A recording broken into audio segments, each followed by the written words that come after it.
Hey, my name's Crystal. I'm just going to share my presentation that I give on grief, a framework of understanding grief and how to attend to our grief and how it varies day to day.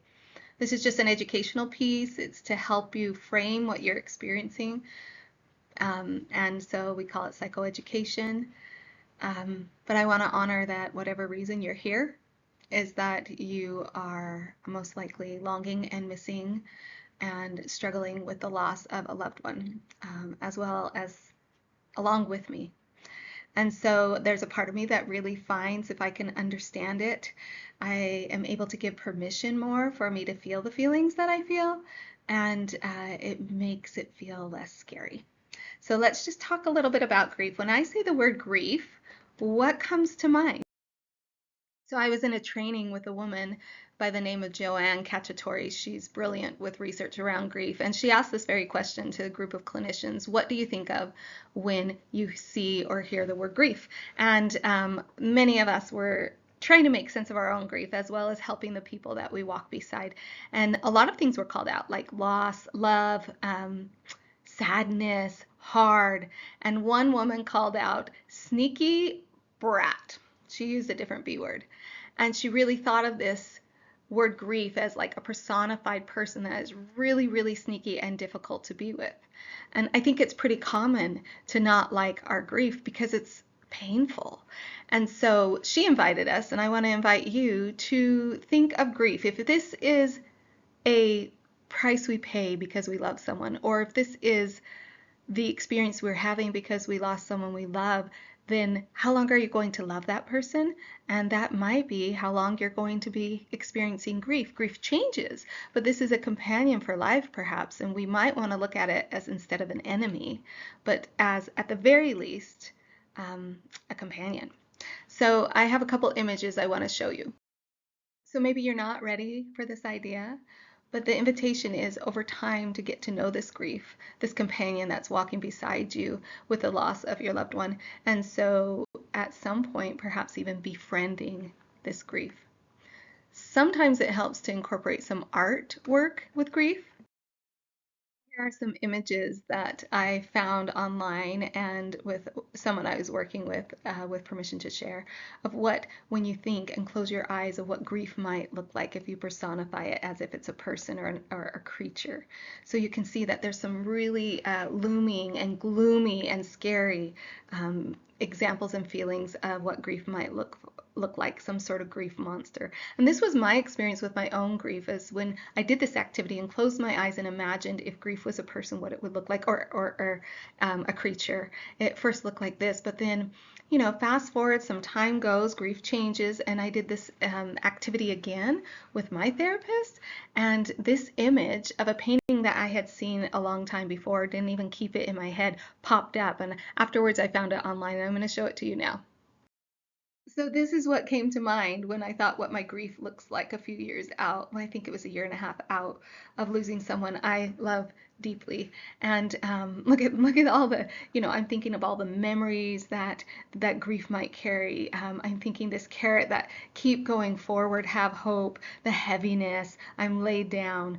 Certainly, grief changes, and in the comparison of those images, instead of this dark, dark, glooming, scary experience, it turned into more of a heavy, laborsome, but rich experience. So maybe you're not there, and certainly I will probably go back to scary sometimes, but an invitation to get to know your grief instead of hating it. So, specific to grief, you've lost a loved one, and if I sat across from you and asked you, how's your day? And I'm specifying how is your day while you're grieving. And you might say, it actually was a really bad day, Crystal. What are some things that would have made it a bad day? Or what would I have witnessed happening in, like, with your emotions or experiences that would make it a bad day? Usually people can answer something like a lot of tears, or maybe they're stuck in bed, or maybe they just are, maybe they blew up at someone, or maybe they're really angry. They might quantify a bad day like that. Or if I say, what about a good day in your grief? What is that?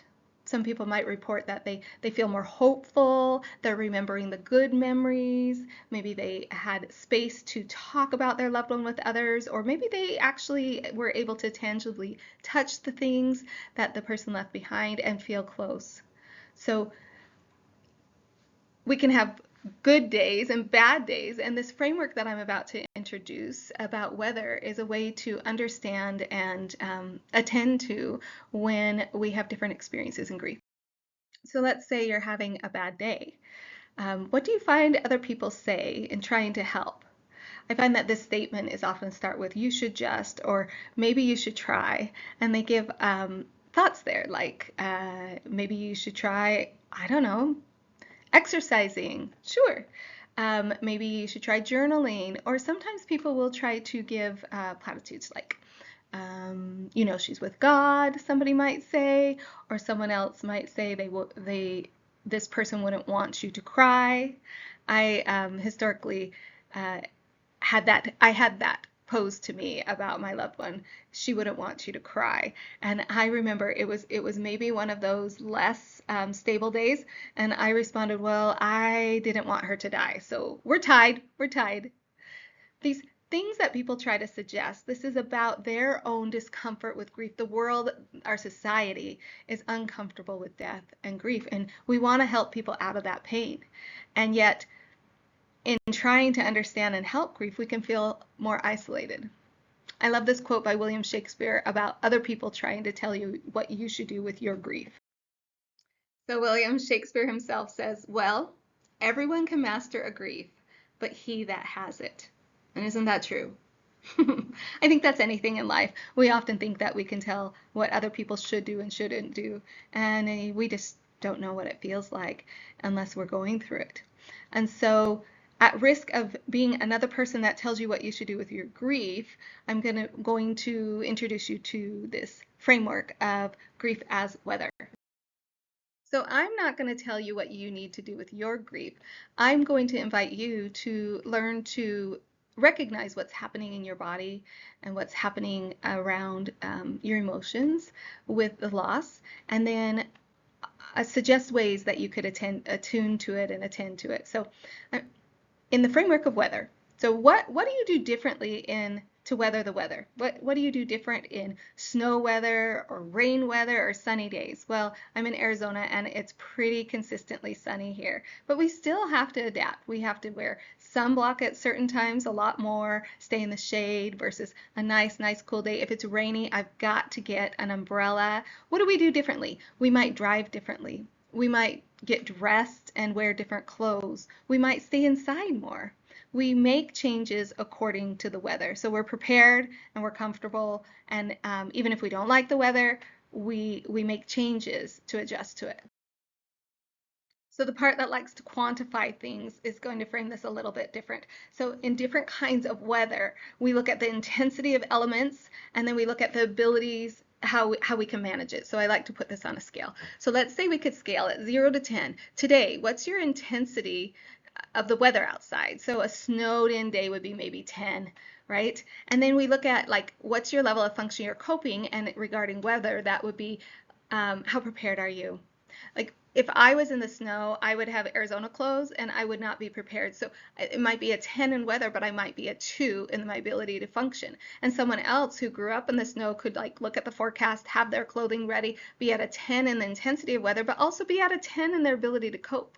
So we have to look at both of these scales regarding weather, and then of course I'm going to layer that on about what's going on inside, the intensity of the symptoms, the intensity of the feelings, and then the second scale of how well are you feeling today with your coping skills and just your other experiences of the day, the circumstances around you to cope with that level of intensity.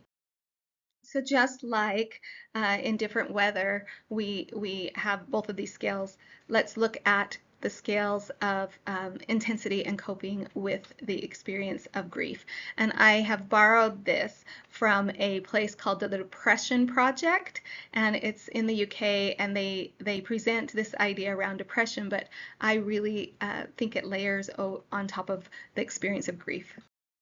So I recognize my face in this slide covers up a little bit, but let me explain. So let's just say a sunny day in my grief.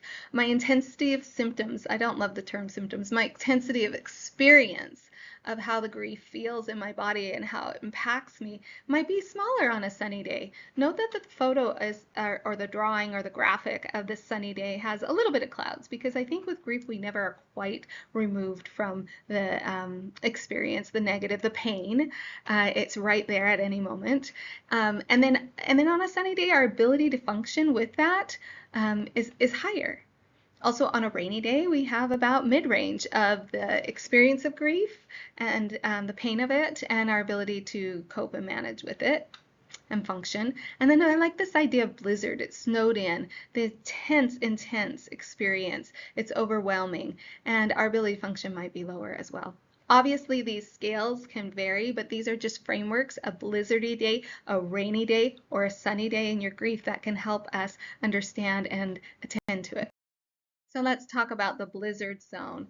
And I use these images because, do you know, it was really hard to get any photo that kind of actually symbolizes and shows the intensity of a blizzard or a snowed in experience, because the rain, when it stops, when the camera just stops the rain or stops the snow, it looks kind of romantic. And that's not what I'm talking about here. I mean, like, the symptoms or the experience of you with your loss is so intense, it's super hard to function. So here's some images of people trying to navigate the snow, and maybe even the next image of you being snowed.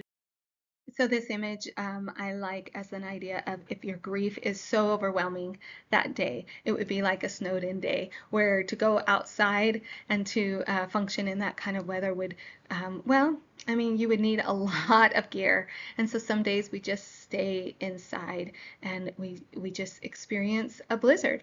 We can't maybe do the things that we normally could do.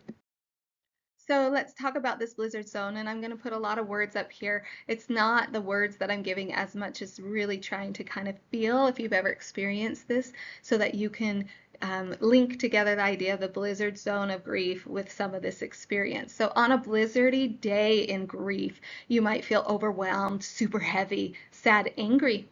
You might feel despair, deep pain, and frankly, exhausted. Our functioning might be just feel like completely impossible. I can't even do anything right now. And the emotionals are super unpredictable in the blizzard zone.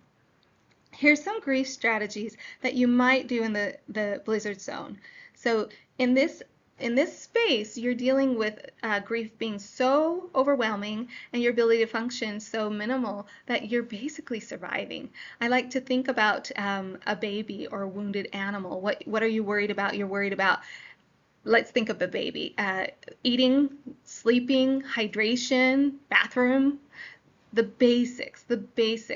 And in this blizzard zone with grief, we really want to consider, if we're functioning so low, that let's go back to the basics. How are you doing with nutrition? Are you getting enough rest? This needs to be a priority. It's not time to fix anything. It's just focusing on the basics.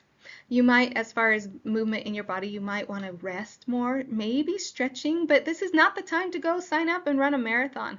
You know, you might have people that are like, oh, you're grieving, and your person died maybe of breast cancer. There's this run that you can join with us, and to earn money and raise money for research around cancer. No, blizzard time in grieving and a blizzardy day, that is not the time to move your body like that. And this is a time to reduce demands, like cancel any non-essential obligations. We're trying to create space for that, taking care of yourself, and create space for the emotions.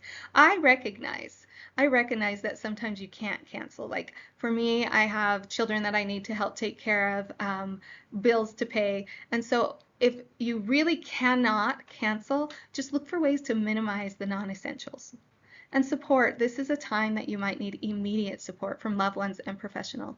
I want to pause and just say, when we're in the blizzard zone of grief, it is super common for you to feel like, I don't want to be here. My new life without this person it's just not living. I don't want to be here. I want to be wherever they are. That's a very normal experience, and it would be an important one in those thinking and feeling, to just let a trusted person know. If you're truly having those feelings and it's turning into, I really don't want to live here, that's when we need some professional help.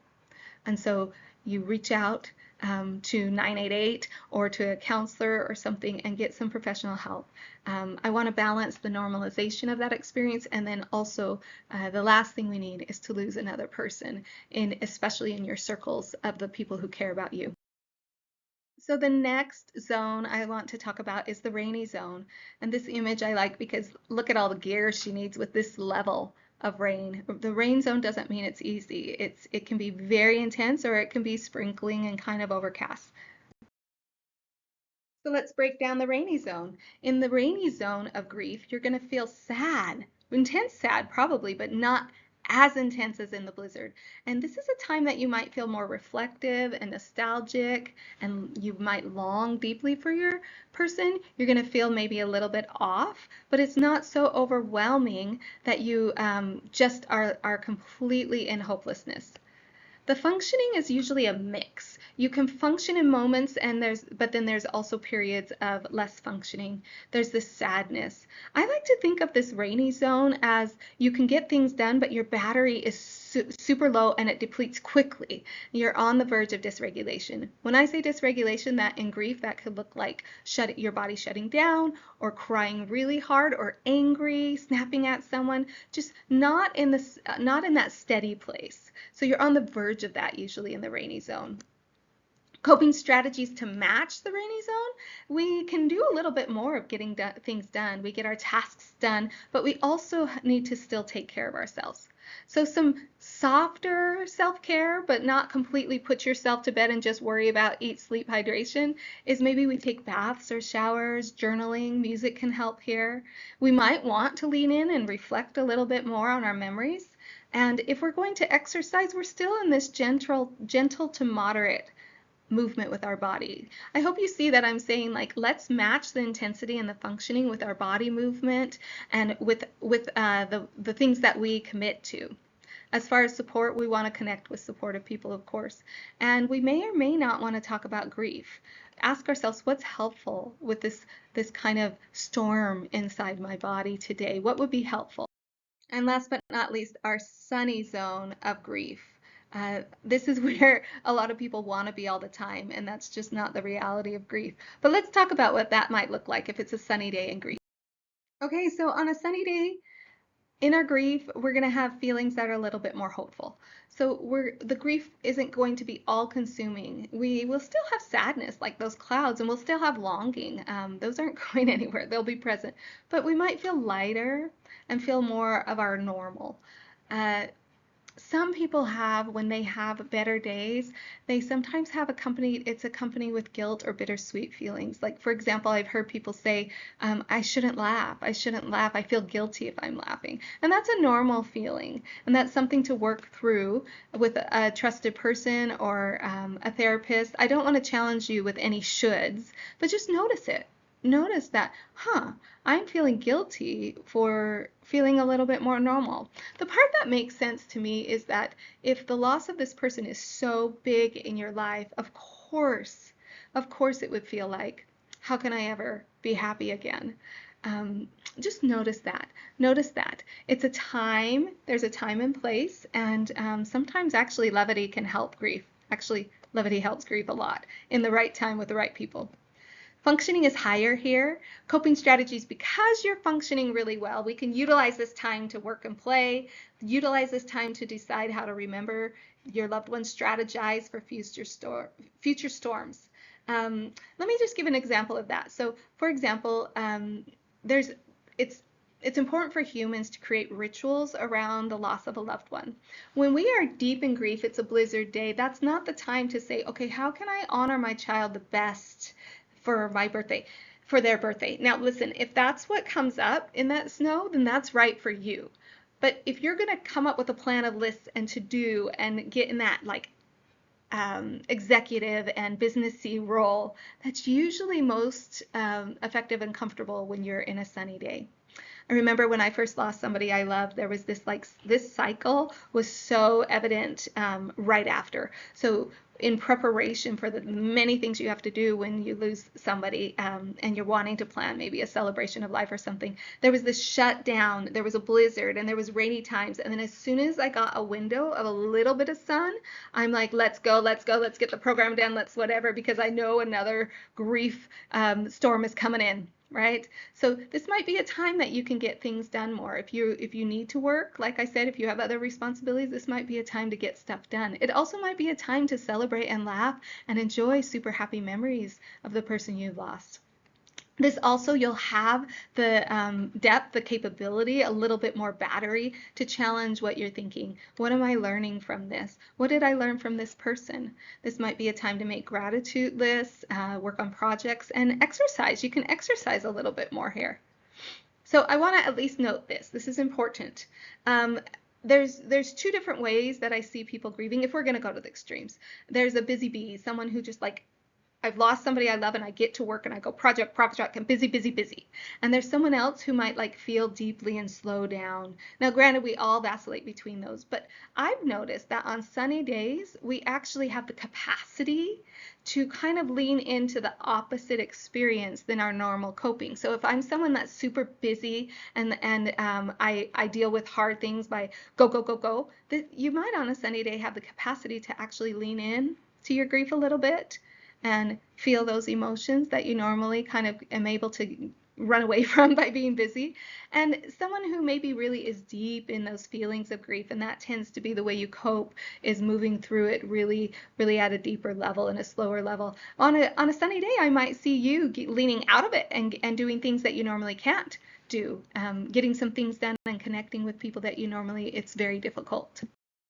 So again, these zones, the reason they're important is because when people say what you should do, you should just do this in grief. It's really not taking into account the different experiences of the different days. Now, grief is not linear. We used to think it was linear. We used to think you go through 5 stages linear. It's not. Those are just 5 experiences that people have in grief, and there's many, many more. What we do find is that as time goes with grief, there are more sunny days than there are blizzardy days as time goes generally. But at any given time, you can get a sunny storm and it can feel right back to it. And so it's not a linear thing, but certainly day to day it varies. But there is a trajectory of the goal is to integrate this loss into a new norm, even if you don't want it. Even if you don't want it. And of course, you wouldn't want this. No one wants to lose someone we love. It's a really interesting thing that everyone's grief is individual to their own experience and their relationship with the person they lost, and yet it's universal. Everyone's going to lose someone they lost. It's part of being human. And so it's an odd thought for me to think if you and I were in a friendship, in a relationship, that one of us is going to lose the other one. One of us is going to, and is going to grieve. So it's this part of humanity, and yet it's also painful. So in reflecting on the preschooler and the idea of checking out the weather and how it connects, I wanted to propose 3 questions that you can ask yourself. What is today's weather? Which is what a kid would ask. Look outside. What's today's weather? What's today's weather inside you and around you with your grief? What do I need most right now with this kind of weather? Do I need connection? Do I need to express the grief somehow? Do I need to take a break from it? Take a step back? And lastly, how can I gently meet those needs? I put without judgment because we add to the pain of grief when we're like, I should just get through this. I should whatever. What can I do to gently meet these needs with compassion like you would another person who is grieving? Okay, so that's the framework of weather and grief. The second part of my presentation that I like to share with people is around metaphors. So when I first experienced true deep grief, I was like, there really are no words. There's no words. And I believe that. So I started trying to understand grief, and it seemed to me that metaphors did so much better what communicated so much better to me what I was experiencing and what other humans experience in grief. And I came up with this idea that a metaphor is not just a literary device or symbolic image, sometimes it's an image. It's how the heart makes sense of the unimaginable. So today I want to offer a couple metaphors that have helped me in understanding and experiencing my grief. And these metaphors, you might find one more helpful than the other or all of them. I suggest in your grief, take what's helpful, leave what's not. Everyone experiences it different. So here are the three metaphors that I found helpful with grief. The first is called grief waves. You maybe have heard of this. The second is called a stagnant pond. I don't know if you can tell that image, but it's a pond that's gross and stagnant. And the third is this word, it's new to me, called apricity. Let's talk grief waves. If you have experienced grief, you probably know this feeling of grief waves, or maybe you've heard the metaphor before. But the idea is that grief can be like the ocean. It can be this powerful wave that knocks you down, or you can feel it coming. And the reason grief waves help people understand what they experience in grief is sometimes you have no idea it's coming and a wave just knocks you flat. And really, my suggestion is when you have a grief wave coming, which is also another way of saying a grief blizzard, maybe a big storm, my suggestion is you just strap on a life jacket. And what would you do? Breathe. You just breathe. Sometimes that's all you can do. You know, breath work is, research shows that breath work is one of our best coping, whether we're down or if we're really anxious. And so we want to utilize that ability. I think breath is interesting because there's so many functions in my body that I have zero control over. Like while I'm talking to you right now, I'm digesting, my kidneys are functioning, and I'm breathing. You've been breathing this whole time. And right now, if I choose to, I can choose to slow down my breath or speed it up. And so that life jacket can symbolize a lot of things, but it's important somehow you put on that life jacket. Call a friend. Oh no, here it comes. Just know that you're going to get through it. A wave will ebb and flow, and breathe through it. That's a grief wave. Okay, originally the idea of a stagnant pond came from Joanne Cacciatore. And the idea of this is in regards to when grief kind of gets stuck. And there's this term prolonged grief disorder, which I hate, and many clinicians around the world working with grief hate, because it kind of puts a time frame of what you're allowed to grieve, and it's a ridiculously short time. Grief can be the rest of your life, and it's not pathology.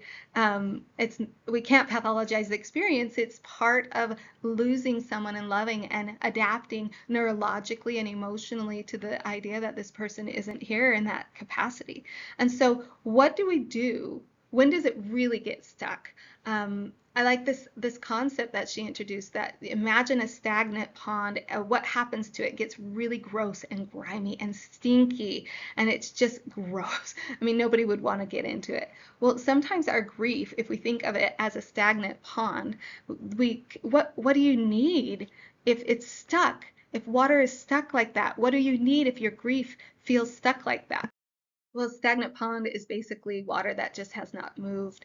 And so the idea is to create a little bit of movement. It doesn't have to be big, a little bit of movement. I searched online and found this image. It was from some guy that sells that aerator or whatever you call it to get it moving. So thank you, sir, wherever you are. I pulled it from it. But this is a before and after that he showed that he cleaned up the pond. And I'm sure there's some other things they do. But I love this little image over, is it over here? No. Yeah, over here. Of this bubbling, just a little movement. So what's helpful for me in that is if I'm a blizzard day or a rainy day, maybe even a sunny day, or if I have this big grief wave and I'm stuck and I'm flat, maybe I can't get out of bed. And frankly, there's times where that happens. Just a little movement, Crystal. That's what I say, just a little movement. And what is movement? Movement certainly could be like, I'm going to stretch, I'm going to go for a walk, I'm going to go for a run. Not much of a runner, by the way.